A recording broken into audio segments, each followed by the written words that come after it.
ఇప్పుడు మరొక నీతిని తెలియచేసేటువంటి ఒక పద్యం, పాట లాంటిది.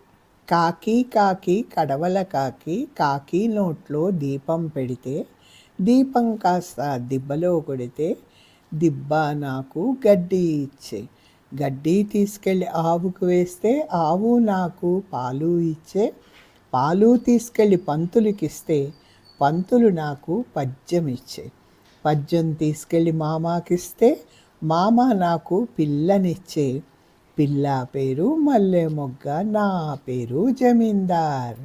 ఇది నేర్చుకున్నాం కదా చిన్నప్పుడు. సృష్టిలో వృధాగా వ్యర్థంగా ఉండేదేదీ లేదు. అన్నింటినీ మనం సక్రమంగా వినియోగించుకోవాలి. పంతులు గారి దగ్గరికి వెళ్ళి పద్యం ఇచ్చారంటే చదువు నేర్పారని అర్థం.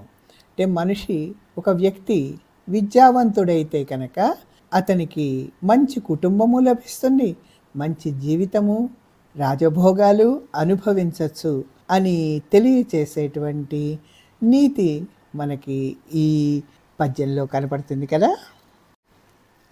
మనకి నేర్పేటువంటి ఆ నీతి పద్యాల్లో మరొకటి, ఒకటి ఒకటి ఒకటి మానవులంతా ఒకటి, రెండు రెండు రెండు మంచి వాళ్ళని చెడ్డవాళ్ళని మనలో జాతులు రెండు, మూడు మూడు మూడు మూఢుల స్నేహం వీడు, నాలుగు నాలుగు నాలుగు నలుగురి సుఖము చూడు, 5 వేళ్ల వలె ఐకమత్యముగా అందరూ కలిసి ఉంటే చాలు.